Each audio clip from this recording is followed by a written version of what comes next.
Bem-vindos, amados, a mais uma aula e hoje vamos falar um pouquinho sobre transformações geométricas e simetria, ok? Então aí primeiro vamos lembrar aí de polígonos. O que são polígonos? Polígonos é a reunião de uma figura plana formada por linhas fechadas, simples, composta apenas de segmentos de reta, reunida com a região interna. Todo polígono tem vértices, lados e ângulos internos. Vamos ver aí, ó.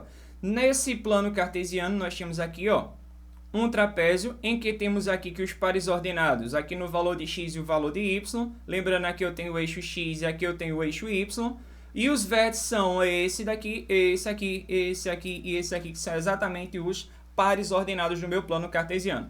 Isso aqui, cada par ordenado desse aqui, o conjunto de par ordenado, forma um lado, eu tenho esse lado, mais um lado, mais um lado e mais um lado, e internamente eu tenho também os ângulos, ok?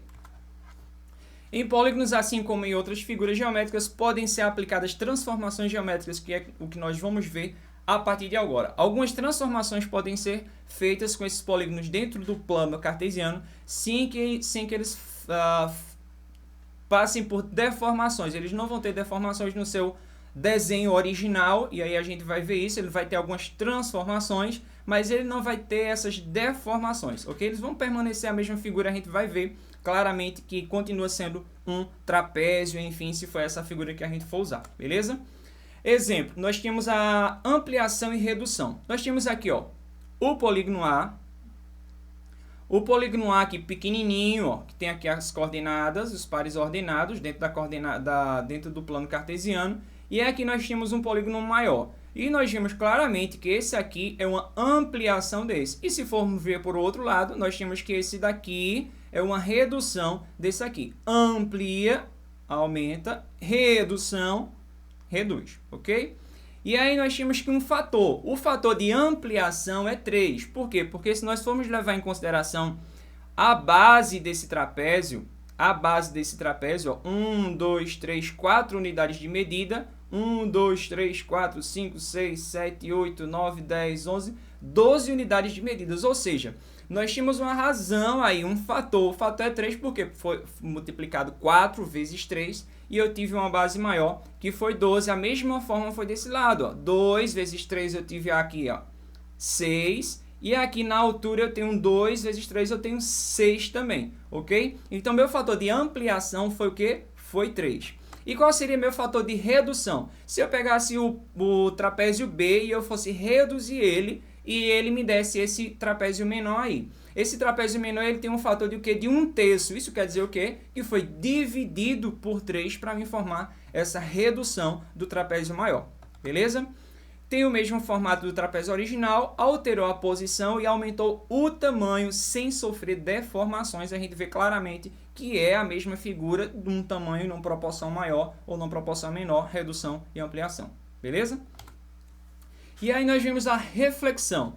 Se nós pegarmos as coordenadas cartesianas aqui, ó, desse trapézio, nós temos as coordenadas cartesianas, e se nós pegarmos aqui o valor de y e multiplicar por menos 1, certo? De todos os pontos do polígono A por menos 1, assim os vértices do polígono C têm coordenadas. E aí nós temos a seguinte situação.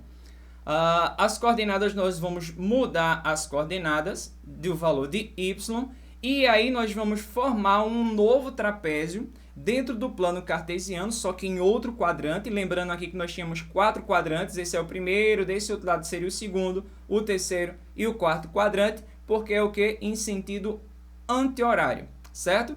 E aí nós temos o que? Uma reflexão, ó. Se nós levarmos em consideração, ó, o eixo x, esse daqui é o reflexo desse aqui. Por isso nós chamamos de reflexão. Foi isso que aconteceu, beleza? Lembrando os 4 quadrantes, nós temos aqui o primeiro quadrante e aqui o quarto quadrante. Poderia ter sido, se nós multiplicarmos o valor de x e o valor de y por menos 1, aqui nos pares ordenados, nós teríamos uma figura aqui, ó, no terceiro quadrante, beleza?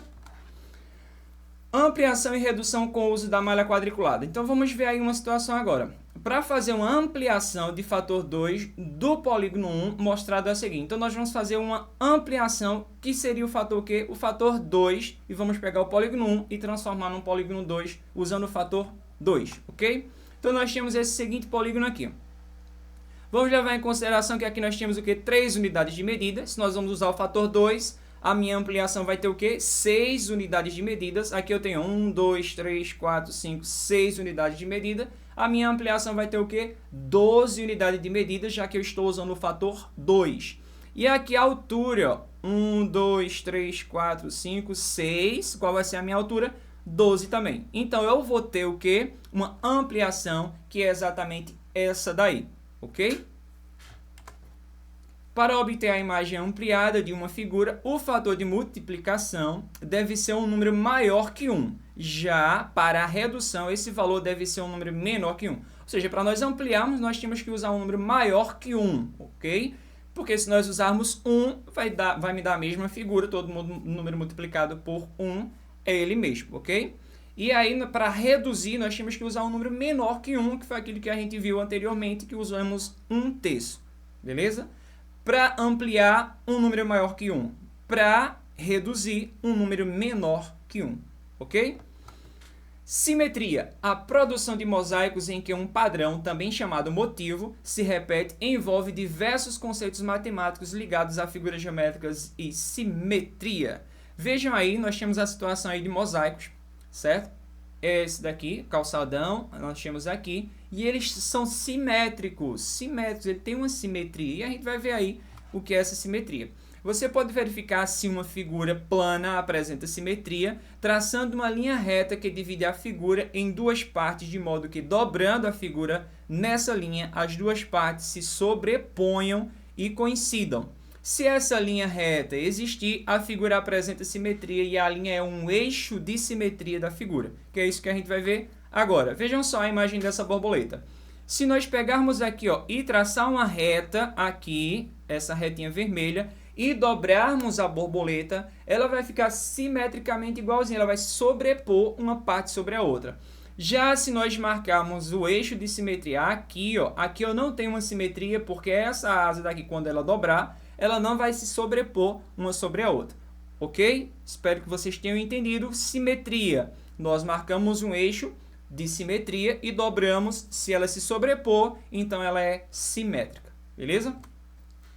Uma figura não apresenta necessariamente um único eixo de simetria. Nós vamos ver agora a figura do pentágono regular, que possui 5 eixos de simetria. Veja só, nós temos aqui, ó, o pentágono. Se nós dobrarmos aqui, nós vamos ter esse igual a esse, se sobrepõe, esse também se sobrepõe por esse por esse, esse por esse, esse por esse.